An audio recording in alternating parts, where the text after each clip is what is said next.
نه زموږ مشر دا ټول کورونه ستا خپل کورونه دي دلته وړوکی دی که لوی دی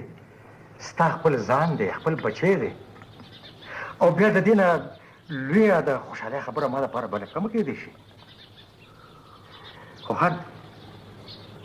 یو خبره کوم ما جبه کړې ده د دلاور خان لپاره دا څه وایې شمروز خانه زه په لویه تمه راغلی وم مشال خو به ډېر خفه شي ګوره شمروز خانه خلک دغسې رشتو پسې ځي راځي نه کوېدن شوې ده نه ګوټ شوې دی لور ستا ده ته نه غواړې چې ستا لور زما په کور کې کښېني د دې کلي یو لوی او دنګ کور ته لاړه شي د دې کلي مشره بیبي شي خانه شي خو اوس هېڅ نشي کېدی خان زه د خپلې ژبې نه څنګه رسته شم شمروز خانه دا ستا د لور د ژوند سوال دی یو طرف ته یو غریب کروندګر دی غریبي ده مفلسي ده او بل طرف ته خاني ده لوی کور دی خوشحالي ده راحته ده خان صفا سړی حرس تمه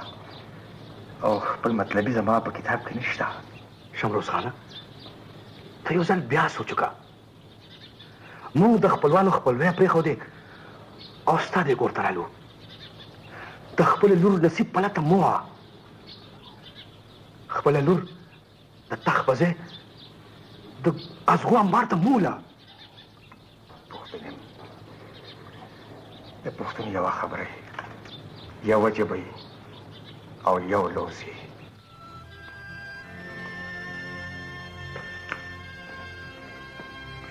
بابا دا ما څه واورېدل ما درته نه وي چې ما د کمو کوزو خلکو کره مه لېږه مه لېږه شمروز خان دې رښتې نه ولې انکار وکړو انکار یې وکړه خپله لور یې د خان په ځای یو غریب زمیندار له ورکړه دلاور له ستا د خانې م خیالونه ساتو بابا زه په دې نه پوهېږم چې د خلکو مغزو په وم اسمان کې ولې دي خپل ګټه په تاوان هم نه پوهېږي د مرئي اولاد خپل اصل نسل هم نه پېژني د شمروز پلار به زما پلار ته په ځمکه ناست و او اوس یې زموږ د رشتې نه م انکار وکړو بابا د هغه انکار به زه اقرار کې بدلوم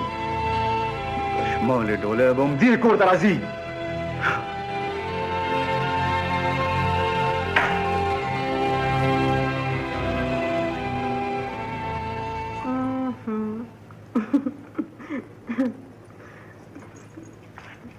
ډېره خانده خوشحالېږم خاندا پسې جړان خدای مې د جړا نه لرې ساتي دا ته څنګه خبرې کوې ولې ما څه بده خبره خو نه ده کړې هره جنۍ چې د واده په ورځ د مور او پلار کور پرېږدي نو ډېره جاړي داسې خو مه وایه ځم چې چاچي سره لږ کار وکړم کېنه کېنه چېرته ځې چاچي له ورځم هسې د نه ساکسلي وړلی دی د کور کارونه چا پوره کړي دلته ما سره کېنه زما ستا په شان قسمت نه دی او بیا د کور کارونه خو مې په سر دي که نه زموږ مېلمانه به راغلي به چاچي سره سنبال کړم دلته کېنه ما سره چې لږ ساعت راله میلاو شي نو تاله به راشم